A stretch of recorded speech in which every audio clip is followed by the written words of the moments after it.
નમસ્કાર દર્શક મિત્રો, હું સોનલ ત્રિવેદી. સંપૂર્ણ ન્યૂઝમાં આપનું સ્વાગત છે. જોઈએ આજના મુખ્ય સમાચાર. પાલનપુરના જમીન દલાલ પાસે ₹10 લાખની ખંડણી માંગનાર 2 શખ્સો ઝડપાયા. ગાંધીનગરનો અધિકારી હોવાનો રૂઆબ બતાવી જમીન દલાલને મોબાઈલ ઉપર આપી હતી ખંડણીની ધમકી. દિયોદરના ધનકવાડા ગામની યુવતી બની દુષ્કર્મનો ભોગ. અપહરણ બાદ દુષ્કર્મ આચરનાર નરાધમો વિરુદ્ધ પોલીસ ફરિયાદ. ધાનેરામાં મધ્યાહન ભોજન યોજનામાં સડેલું અનાજ પધરાવવામાં આવતા સંચાલકોમાં રોષ. સંચાલકોની રજૂઆતના પગલે જિલ્લા તંત્રે હાથ ધરી તપાસ. પાલનપુરના ગુરુ નાનક ચોકમાં મારુતિવાન સળગી ઉઠતા મચી નાસભાગ. ફાયર ફાઈટરની મદદથી આગ ઉપર મહામુસીબતે મેળવ્યો કાબુ. આગનો ભોગ બનેલ ગાડી સ્કૂલવાન હોવાની આશંકા. સંપૂર્ણ ન્યૂઝ આપણી આંગળીના ટેરવે. ઇન્ટરનેટ ઉપર સંપૂર્ણ ન્યૂઝ જોવા લોગિન કરો www.youtube.com/સંપૂર્ણ ન્યૂઝ. જોઈએ સમાચારો વિગતવાર. પાલનપુરના ગણેશપુરા વિસ્તારમાં રહેતા એક જમીન દલાલને સરકારી બાગુના નામે ફોન ઉપર 10 લાખની ખંડણી માંગનાર 2 ઈસમોને પાલનપુર પોલીસે ઝડપી કસ્ટડીના હવાલે કર્યા છે. પાલનપુરના ગણેશપુરા વિસ્તારમાં રહેતા કરશનભાઈ લક્ષ્મણભાઈ પટેલ કે જે ખેતીની સાથે સાથે જમીન લી વેચનો વ્યવસાય કરે છે. આ જમીન દલાલને 21 ડિસેમ્બરના રોજ તેના ઉપર અજાણ્યા વ્યક્તિઓ ધમકી આપી ₹10 લાખની ખંડણી માંગી હતી. ખંડણી માંગનાર અજાણ્યા ઈસમે પોતાને ગાંધીનગરનો એક અધિકારી ગણાવ્યો હતો અને કરશનભાઈને તમે શું ધંધા કરો છો તેની અમને જાણ છે તેવું કહી ₹10 લાખ આપવાની ધમકી આપી હતી. જોકે અજાણ્યા વ્યક્તિ દ્વારા 10 લાખની ખંડણી માંગવામાં આવતા ગણેશપુરાનો જમીન દલાલ ભયભીત થઈ ઉઠ્યો હતો અને આ મામલે પાલનપુરના પૂર્વ પોલીસ મથકે અજાણ્યા ખંડણીખોર વિરુદ્ધ પોલીસ ફરિયાદ નોંધાવી હતી. જોકે પોલીસ ચોપડે નોંધાતા પોલીસે આ બનાવના આરોપીને ઝડપી પાડવાના ચક્રો ગતિમાન કર્યા હતા, જેમાં પોલીસ ટીમને ગણતરીના દિવસોમાંથી સફળતા સાંપડી હતી. જેમાં પોલીસે મોબાઈલ લોકેશનના આધારે ગણેશપુરાના જમીન દલાલ પાસે ₹10 લાખની ખંડણી માંગનાર ફતેપુરના જગતસિંહ પ્રતાપસિંહ દરબાર અને પાલનપુરના અશોકકુમાર બાબુલાલ સોનીને ઝડપીને તેમને કસ્ટડીના હવાલે કર્યા છે. આમ પાલનપુરના એક જમીન દલાલને મોબાઈલ ઉપર ધમકી આપી 10 લાખની ખંડણી માંગવાની ગુસ્તાખી કરનાર 2 શખ્સોને હાલ તો પોલીસની મહેમાન નવાજી કરવાની ફરજ પડી છે. હું પાલનપુર ગણેશપુરાનો વતની છું અને એક વેપારી હું આપણે ધંધાકીય સંકળાયેલો છું અને મારું બ્લેકમેલિંગ કરવા માટે જગતસિંહ કરીને એક આપણે ને એ ફોન કરતો કે હું ગાંધીનગરનો અધિકારી છું અને મારા માણસો તમારી વોચ રાખે છે અને એ આપણે તમે એને લાખો રૂપિયા કમાવો છો એટલે તમે ₹10 લાખ મને આપો અને નહીં આપો તો તમારે મોટું શોષવું પડશે. એટલે હું એ રીતે બ્લેકમેલિંગ 10-15 દિવસથી કરતો હતો અને મેં અહીંયા FIR પોલીસ ખાતામાં ફડાયેલી છે. તો એની કાયદેસર કાર્યવાહી થાય અને આવા જે દૂષણોને મોટું પ્રોત્સાહન ન મળે એ આપણી વેપારીઓની બધોની એવી અને મારી એવી ઈચ્છા કે આ દૂષણોનું પોષણ ન મળવું જોઈએ. ગુજરાતભરમાં એકાતિંગ કરી આપવામાં કરોડો રૂપિયાનું કૌભાંડ આચરનાર મુખ્ય સૂત્રધાર ઠગ અશોક જાડેજાને અમદાવાદ સાબરમતી જેલમાંથી તપાસ અર્થે ટ્રાન્સપોર્ટ વોરંટથી પોલીસે દિયોદર લાવવામાં આવ્યો હતો, જેમાં સોની ગામના 22 પરિવારો પણ આ ટોળકી સાથે છેતરાયા હતા. દિયોદર તાલુકાના સોની ગામે રહેતા મોહનભાઈ હસાભાઈ નટ તથા અન્ય 22 વ્યક્તિઓને પોતાના પૈસા એકાતિંગ કરી આપવાના બહાને અશોક જાડેજા તથા અન્ય સાથીદારોએ મોહનભાઈ હસાભાઈ નટ તથા અન્ય વ્યક્તિઓ પાસેથી કુલ મળી 8,45,500ની છેતરપિંડી કરી ફરાર થઈ ગયા હતા. જે બાબતની જાણ મોહનભાઈ હસાભાઈ નટ તથા 22 વ્યક્તિઓ છેતરાયા હોવાનું સમાચારો દ્વારા અશોક જાડેજા વિશે જાણવા મળતા ફરિયાદી મોહનભાઈ હસાભાઈ નટે 2009ની સાલમાં દિયોદર પોલીસ મથકે અશોક જાડેજા તથા સાથીદારો સામે છેતરપિંડીની પોલીસ ફરિયાદ નોંધાઈ હતી. જે બાબતે દિયોદર પોલીસ અશોક જાડેજા, મિસ્ટર નટવરલાલ તથા અન્ય 3 સાથીદારો સામે છેતરપિંડીની પોલીસ ફરિયાદ નોંધાઈ હતી. ત્યારબાદ અમદાવાદ પોલીસ ધરપકડ કરી અશોક જાડેજાની ધરપકડ કરી જેલના સળિયા પાછળ ધકેલી દેવામાં આવ્યો હતો, જેમાં દિયોદર પોલીસે ટ્રાન્સફર વોરંટથી અમદાવાદ સાબરમતી જેલમાંથી અશોક જાડેજા તથા જયરામ જાડેજા બંને રહે સરખેજ અમદાવાદને ગત મોડી રાત્રે દિયોદર ખાતે લાવવામાં આવ્યો હતો અને વધુ તપાસ અને પૂછપરછ હાથ ધરી છે. ડીસાના વાડી રોડ વિસ્તારમાં ગત રાત્રિના સમયે અકસ્માત સર્જાયો હતો, જેમાં એક પિકઅપ ડાલાએ રાહદારી વૃદ્ધાને ટક્કર મારતા ગંભીર રીતે ઘાયલ થયેલ વૃદ્ધાનું ઘટના સ્થળે મોત નીપજ્યું હતું, જેના પગલે ડાલાનો ચાલક ગાડી મૂકીને ભાગી છૂટ્યો હતો. ડીસાના વાડી રોડ વિસ્તારમાં રહેતા 60 વર્ષીય વૃદ્ધા મંજુલાબેન લોહાર ગત રાત્રિના 8:30 વાગ્યાના સમયે પોતાના ઘરેથી દૂધ લેવા જઈ રહ્યા હતા, ત્યારે રસ્તા ઉપર પૂર ઝડપે પસાર થઈ રહેલ એક નંબર વિનાના નવા પિકઅપ ડાલાએ આ રાહદારી વૃદ્ધાને જોરદાર ટક્કર મારી હતી, જેને લઈને વૃદ્ધા ગંભીર રીતે ઘાયલ થતા જમીન ઉપર ઢળી પડ્યા હતા અને ત્યાંને ત્યાં છેલ્લો શ્વાસ છોડી દીધો હતો. જોકે આ બનાવના પગલે ઘટના સ્થળે લોકોના ટોળે એકત્ર થઈ જવા પામ્યા હતા અને આ બનાવ અંગે પોલીસને જાણ કરવામાં આવતા પોલીસે ઘટના સ્થળનું પંચનામું કરી લાશને પીએમઆરથી મોકલી અજાણ્યા ડાલાના ચાલકની શોધખોળ હાથ ધરી છે. પ્રવર્તમાન સમયમાં દિલ્હી, મુંબઈ જેવા મહાનગરોમાં ગેંગરેપ છેડતીના ગંભીર કિસ્સા બની રહ્યા છે, જેમાં નિર્દોષ કિશોરીઓને અને મહિલાઓને દુષ્કર્મનો ભોગ બનવું પડે છે. ત્યારે આવા બનાવ રોકવા માટે ગુજરાત સરકારના પોલીસ વિભાગ દ્વારા સુરક્ષા સેતુ કાર્યક્રમ અંતર્ગત શાળા કોલેજની બાળાઓને કરાટે, જુડોની તાલીમ આપી સ્વ બચાવની કળા શીખવવામાં આવી રહી છે, જે અંતર્ગત બનાસકાંઠા જિલ્લા પોલીસના આ નવતર પ્રયોગ હેઠળ આજે ધાનેરાની ડીબી પારેખ હાઈસ્કૂલ ખાતે જિલ્લા પોલીસના સુરક્ષા સેતુ કાર્યક્રમ હેઠળ કરાટે ડોક્ટર એસોસિએશન દ્વારા શાળાની બાળાઓને આફતના સમયે પોતાનો બચાવ કેવી રીતે કરવો તે માટે કરાટે, જુડોની તાલીમ આપવામાં આવી હતી. આમ ધાનેરાની પારેખ હાઈસ્કૂલની બાળામાં આજે કરાટેની તાલીમ મેળવી ખુશી વ્યક્ત કરી હતી અને પોલીસના સુરક્ષા સેતુ કાર્યક્રમને આવકારદાયક ગણાયો હતો.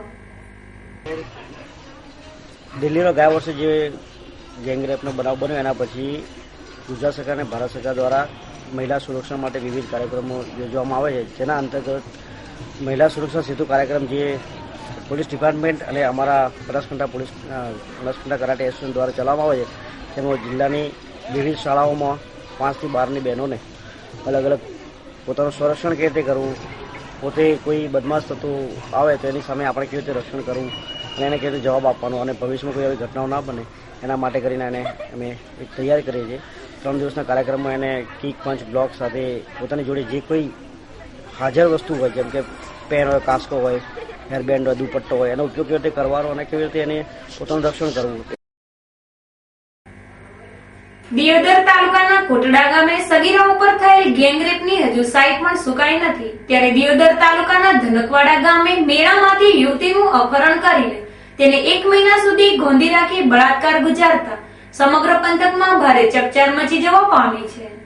દિયોદર તાલુકાના ધનકવાડા ગામે રહેતી એક યુવતી 1 મહિના અગાઉ ધનકવાડા ગામે કાર્તક પૂનમનો મેળો હોવાથી આ યુવતી મેળામાંથી ઘર તરફ એકલી જતી હતી, ત્યારે ડીસા તાલુકાના ધરણવા ગામે રહેતા મોડણજી હમીરજી ઠાકોર તથા અન્ય 3 ઈસમો સફેદ કલરની ગાડી લઈ આવી આ યુવતીને બળજબરીપૂર્વક ઉપાડી જઈ અજાણ્યા 2 ઈસમોને આ યુવતીને સોંપી દેવામાં આવી હતી.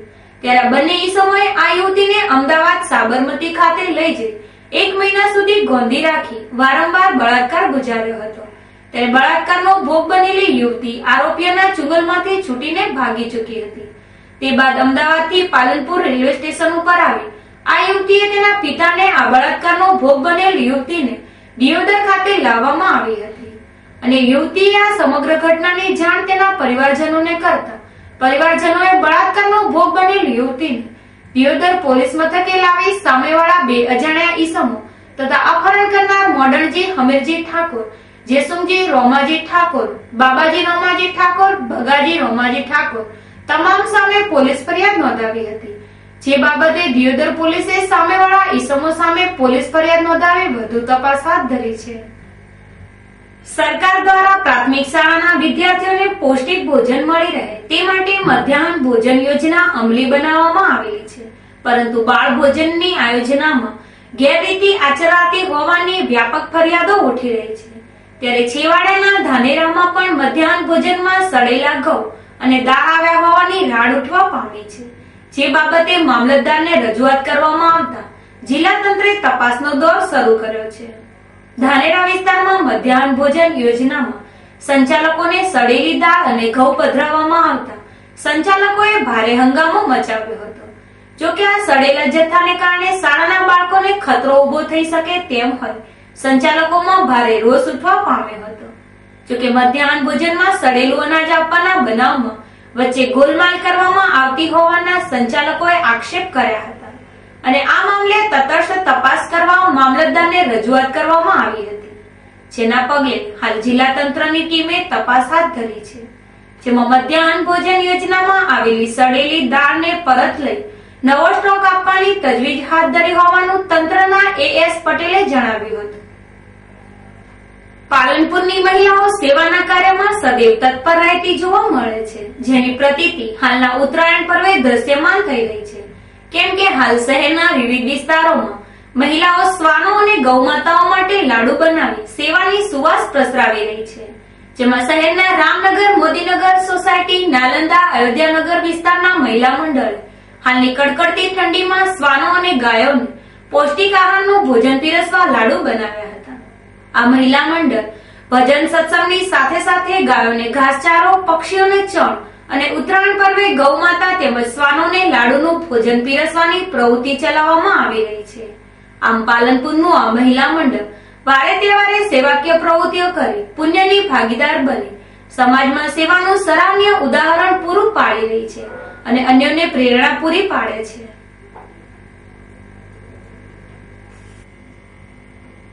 ખુલ્લા ગગનમાં રંગબેરંગી પતંગો ચકાવવાનો આનંદ કંઈક અનેરો જ હોય છે.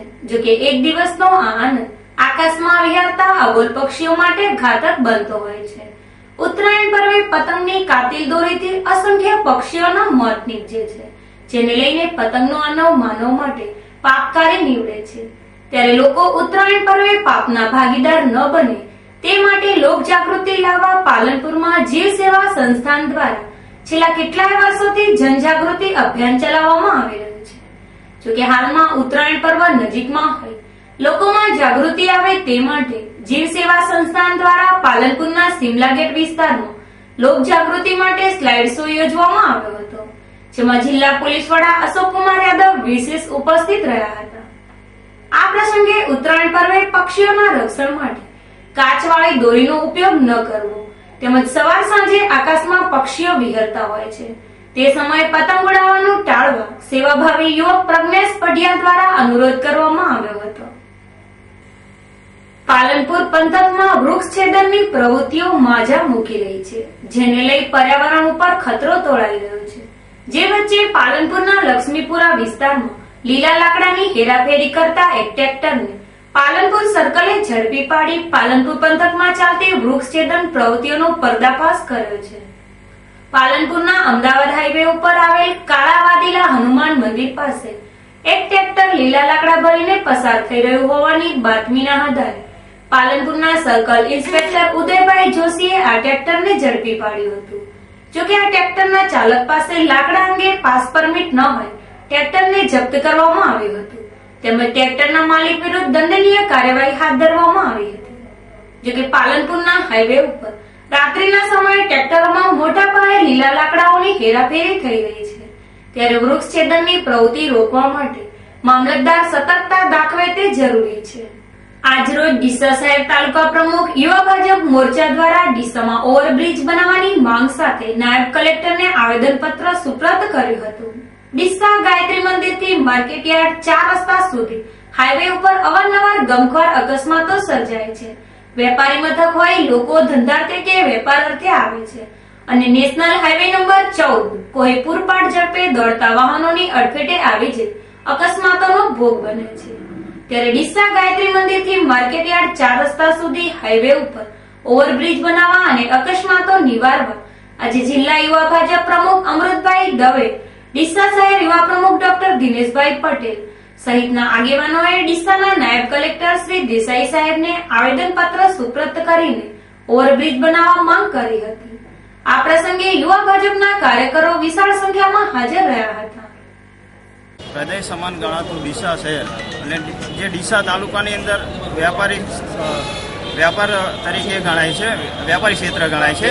અને આજે હાઈવે ઉપર બહુ જ એક્સિડન્ટો થતા હોય છે. હમણાં ટૂંક સમયની અંદર જ એક ટ્રક નીચે નાનો બાળક આવી ગયો હતો અને મામાના ત્યાં મળવા આવેલો હતો, એ પણ અકસ્માતમાં મૃત્યુ પામ્યો હતો. અને ઘણા જ અકસ્માતો વારંવાર થાય છે, એટલે આપણે ઓવરબ્રિજ તાત્કાલિક ધોરણે બને એના માટે અમે એસડીએમ સાહેબને આવેદનપત્ર આપેલ છે. પાલનપુરના ગુરુ નાનક ચોકના નાકે આજે બપોરે એક ચાલુ મારુતિ વાનમાં અચાનક આગ ભભૂકી ઉઠતા ભારે નાસભાગ મચી જવા પામી હતી. જોકે જોતજોતામાં આગે વિકરાળ સ્વરૂપ ધારણ કરતા ફાયર ફાઈટરને બોલાવવાની ફરજ પડી હતી, જેના પગલે પાલિકાનું ફાયર ફાઈટર ઘટના સ્થળે દોડી આવ્યું હતું, જ્યાં સળગતી કાર ઉપર પાણીનો મારો ચલાવી મહા મુસીબતે આગ ઉપર કાબુ મેળવ્યો હતો. પાલનપુરના સિટી લાઇટની ગુરુ નાનક તરફ થઈ રહેલી એક મારુતિ કારમાં અચાનક આગ ભભૂકી ઉઠી હતી, જેને લઈને ગાડીના ચાલકે સળગતી કારને રોડ ઉપર મૂકી ભાગી છૂટ્યો હતો. તે બાદ આગે વિકરાળ સ્વરૂપ ધારણ કરતા કાળા ડિબાંગ ધુમાડાના ગોટે ગોટા છવાઈ જતા સતત લોકોથી ભરચક વિસ્તાર ગુરુ નાનક ચોકમાં ભારે દોડધામ મચી જવા પામી હતી. જોકે ગાડીમાં લાગેલી આગ આ વિસ્તારમાં કોઈ નુકસાન સર્જે તે પહેલા પાલિકાના ફાયર વિભાગને જાણ કરવામાં આવી હતી, જેના પગલે પાલિકા પ્રમુખ હસમુખભાઈ પઢિયાર ફાયર ફાઈટર સાથે તાબડતોડ ઘટના સ્થળે દોડી આવ્યા હતા, જે સળગતી કાર ઉપર પાણીનો જોરદાર મારો ચલાવી મહા મુસીબતે આગ ઉપર કાબુ મેળવ્યો હતો, જેને લઈ લોકોના ટોળાએ રાહતનો શ્વાસ લીધો હતો. જોકે આગનો બનાવ ગાડીમાં શોર્ટ સર્કિટ થવાના કારણે થઈ હોવાનું મનાય છે, જ્યારે આગના બનાવમાં મારુતિ કાર બળીને રાખ થઈ જવા પામી છે. અત્રે નોંધનીય છે કે પાલનપુર શહેર અને જિલ્લામાં આવી ગેસથી ચાલતી અનેક મારુતિ વાન અને વાહનો છે કે જેઓ એક્સપાયરી ડેટેડ છે. આ ભંગાર ગાડીઓ હોય ગમે ત્યારે સળગી ઉઠે તેમ છે. વળી આવી જોખમી ગાડીઓમાં શાળાના માસૂમ બાળકોની તેમજ મુસાફરોની હેરાફેરી થતી રહી છે, જે ગમે ત્યારે કોઈક વાર ગમખ્વાર અકસ્માત કે જાનહાનિ સર્જે તેમ છે. ત્યારે આરટીઓના નિયમોની એસીટેસી કરી ચાલતા આવા ગેસ આધારિત વાહનો સામે આરટીઓ તંત્રે કડક કાર્યવાહી કરવી જરૂરી છે. ફરી એક નજર આજના મુખ્ય સમાચારો પર. પાલનપુરના જમીન દલાલ પાસે ₹10 લાખની ખંડણી માંગનાર 2 શખ્સો ઝડપાયા. ગાંધીનગરનો અધિકારી હોવાનો રૂઆબ બતાવી જમીન દલાલને મોબાઈલ ઉપર આપી હતી ખંડણીની ધમકી. દિયોદરના ધનકવાડા ગામની યુવતી બની દુષ્કર્મનો ભોગ. અપહરણ બાદ દુષ્કર્મ આચરનાર નરાધમો વિરુદ્ધ પોલીસ ફરિયાદ. ધાનેરામાં મધ્યાહન ભોજન યોજનામાં સડેલું અનાજ પધરાવવામાં આવતા સંચાલકોમાં રોષ. સંચાલકોની રજૂઆતના પગલે જિલ્લા તંત્રે હાથ ધરી તપાસ. પાલનપુરના ગુરુ નાનક ચોકમાં મારુતિ વાન સળગી ઉઠતા મચી નાસભાગ. ફાયર ફાઈટરની મદદથી આગ ઉપર મહા મુસીબતે મેળવ્યો કાબુ. આગનો ભોગ બનેલ ગાડી સ્કૂલ વાન હોવાની આશંકા. આ હતા અત્યાર સુધીના સમાચાર. વધુ સમાચાર સાથે ફરી મળીશું. નમસ્કાર.